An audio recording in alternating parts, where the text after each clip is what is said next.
Hamilton, muito bom dia, muito obrigado pela sua participação, muito obrigado por estar aqui no Jornal da Mix. Bom dia, Éder, bom dia, ouvintes da Rádio Mix. É uma satisfação, um prazer imenso estar aqui compartilhando um pouco da nossa vida e da nossa comunidade nipo-brasileira, mesmo que simbolicamente. Perfeito. Já que a gente sempre começa assim, não vou fazer diferente. Quem da sua família veio para o Brasil primeiro? Foram seus pais, foram seus avós? E quando mais ou menos eles chegaram por aqui? Eu sou a terceira geração da família japonesa, ou seja, quem veio para o Brasil foram meus avós, tanto materno quanto paterno, e os meus avós vieram, mas quem imigraram de fato foram os pais deles. Eles vieram como filhos, crianças ainda, né? E eles chegaram aqui no Brasil e, como todo imigrante, ou a grande maioria desses imigrantes japoneses, vieram para trabalhar na área agrícola, nas lavouras de café. E depois do Porto de Santos, eles foram então para a região de Ribeirão Preto, a cidade especificamente é Morro Agudo. Sim.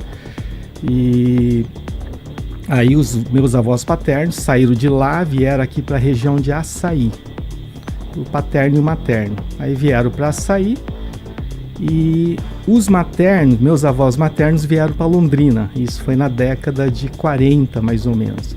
E os meus avós paternos foram para a região de Paranavaí, né? Então, meu pai e eu, inclusive, eu nasci na cidade de Paranavaí e meus avós maternos e a minha mãe nasceu aqui em Londrina. Perfeito. E em relação, né, você falou já que foram trabalhar na agricultura, isso seguiu subsequente? Seus pais também trabalharam na agricultura? Como que foi essa trajetória? O meu pai, o meu avô paterno, ele foi para aquela região e foi plantar café, na região ali de Paranavaí. Meu pai começou junto quando criança e depois ele foi para a cidade para tocar um pequeno comércio. Ele começou a mexer com autoelétrica, mexendo com carros na parte elétrica.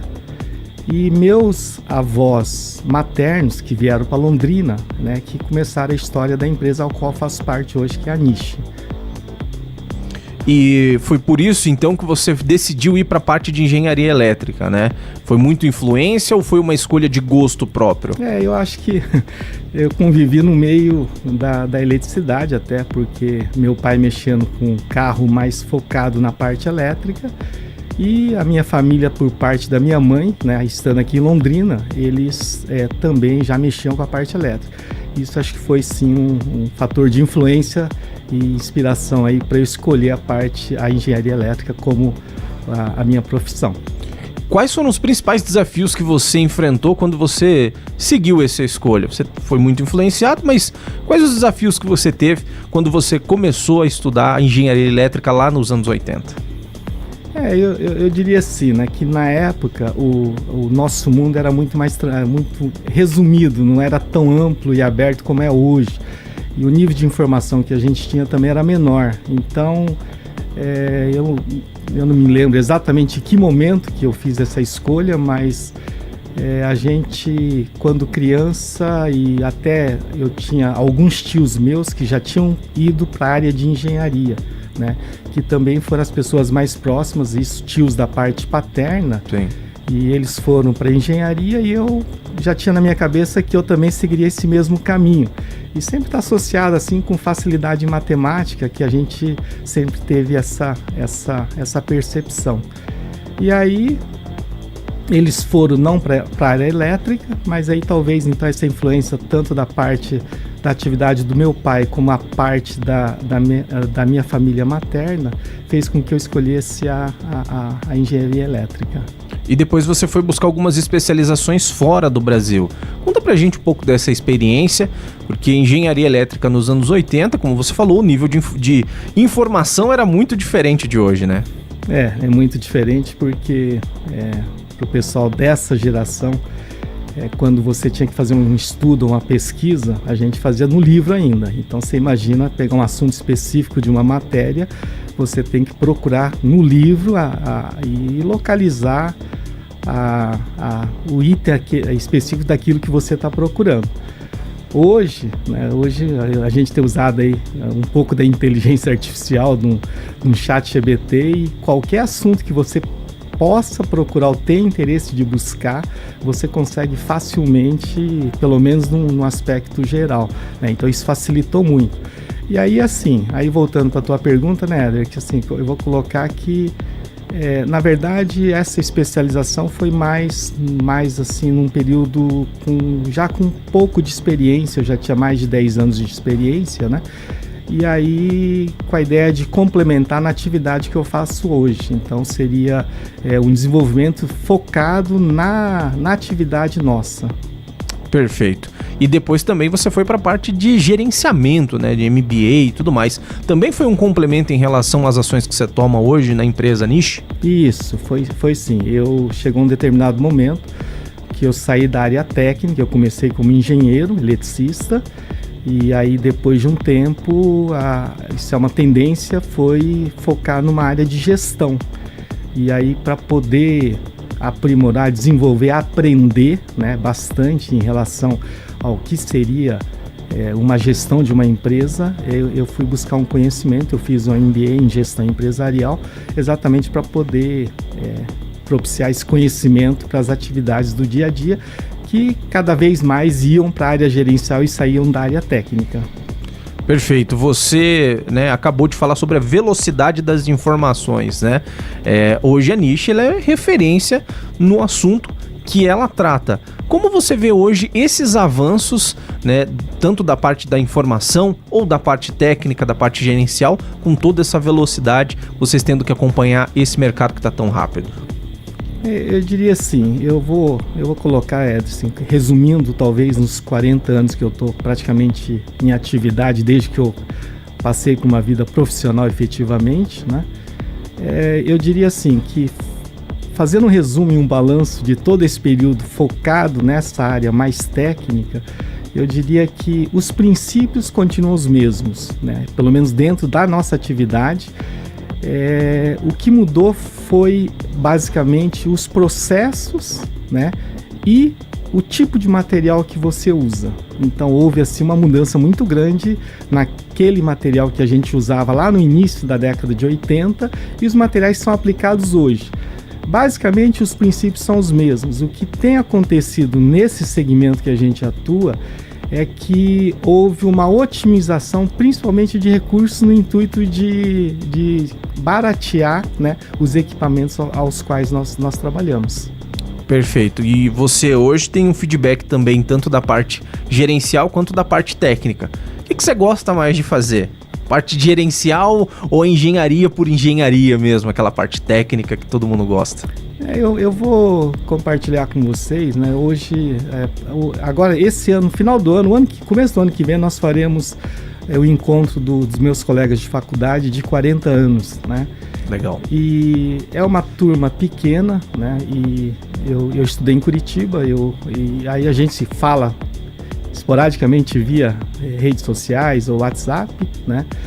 E o que eu me lembro muito bem, muito claramente, é que desde a época da sala de aula, dos amigos nossos de época de estudante, de faculdade, era muito claro o perfil e o estilo de cada um dos colegas nossos, né? Tinha aquele cara que era muito estudioso, muito cientista, e hoje ele está na área de pesquisa, está na área de engenharia mesmo. Tinha aquele cara que tinha uma visão mais comercial, um cara que tinha uma visão mais empreendedora, o cara que tinha uma visão mais gerencial, né? E assim, eu vou colocar para você que desde aquela época a minha cabeça era muito clara que eu queria estar atuando na área de engenharia elétrica, mas numa visão mais de empreendimento, mais de gerenciamento, né? Mais de gestão mesmo. Então, desde aquela época eu tinha essa... Então, assim, se você falar assim, o que você gosta mais, eu vou falar que eu foquei e coloquei como prioridade o gerenciamento. Mas eu vou colocar também assim, passando o tempo, você vai ficando com mais experiência, mais velho, né? Eu vou falar que hoje, talvez num futuro ali, eu tenha interesse de voltar para a área técnica, que é uma área que você ainda domina e você tem o conhecimento também. Perfeito. E são 75 anos de empresa, né? Um período muito grande, diversos desafios. Como você vê o retrospecto né? Como que você faz esse balanço aí de todo esse tempo e agora as perspectivas para o futuro, já que mudou tanto, né, o dia a dia? Nós somos uma empresa muito antiga, né, no mercado. Eu posso afirmar com certeza que mesmo a nível de Brasil, né, porque nós atuamos mais do que 95% fora do estado do Paraná, ou seja, o nosso mercado é maciçamente fora do estado do Paraná, e eu posso dizer para vocês que são vários momentos desses 75 anos. Eu vivencio isso nos últimos 40 anos, né? E eu posso dizer também que nós tivemos vários momentos, né? Quando eu comecei o trabalho, a gente já tinha uma penetração regional, Londrina e Paraná, e alguns tiros fora do estado do Paraná. Isso eu estou falando aí, efetivamente eu comecei em 1985, final de 85, sim, né? E a gente tinha talvez uns 10 a 20% do nosso mercado fora do estado do Paraná. E aí o que aconteceu com essa inversão? Então nós acompanhamos, nós vimos essa mudança de cenário, não só saindo do estado do Paraná, mas principalmente o porquê que a gente saiu do estado do Paraná. O Paraná não é um estado industrial, o Paraná é um estado basicamente, ainda muito fortemente agrícola, né? E a região de Londrina também. E para a gente poder expandir o negócio, aumentar o tamanho dos motores e geradores que a gente trabalha, a gente teria que sair desse horizonte e entrar no centro industrial do país, que está localizado no Sudeste, né? Principalmente São Paulo, Minas, Rio de Janeiro. E aí foi exatamente esse o trabalho que eu acompanhei, né? Então, saindo de uma atuação mais regional para uma atuação nacional, e também, principalmente, aumentando o tamanho das máquinas. Quando eu digo aumentar o tamanho das máquinas, né, nós conseguimos trazer alguns equipamentos até Londrina. Eu vou falar que o maior equipamento que nós trouxemos aqui foi de 60 toneladas, né? Para você ter uma ideia, 60 toneladas. Na época, nós tivemos que fazer toda uma manobra de guindaste, porque nós não tínhamos estrutura aqui na região para poder descer um equipamento desse porte nas nossas instalações, né? E aí, quando aumenta o tamanho das máquinas, o que acontece é que o serviço nosso é feito em campo. Então hoje nós temos mais de 50% das nossas atividades sendo desenvolvidas em campo, ou seja, a gente pega a nossa equipe e manda para o campo, para a unidade, fazer a manutenção. Perfeito. Pra gente encerrar aqui esse papo que tá super bacana, né? Mas o tempo urge. Vamos lá. Deixa uma mensagem pro ouvinte que tá acompanhando essa entrevista aqui no Jornal da Mix. Eu diria assim, né? Como o tema aqui, a discussão, esse espaço que você expõe é essa visão nipo-brasileira, né? Eu queria colocar assim que existe bastante importância em uma coisa em relação àquilo que nós trazemos da nossa cultura raiz, né? Que são os valores que nós fomos educados, principalmente pelos nossos pais e pelos nossos avós, né? E dentre esses valores a gente coloca principalmente o esforço, a dedicação, o respeito, né? A ordem, né? E isso é fundamental para a nossa atividade, e eu vou colocar assim, efetivamente, né, colocar um pouco do nosso fundador. Para vocês terem uma ideia, o nosso fundador, ele foi, como todo imigrante japonês, ele foi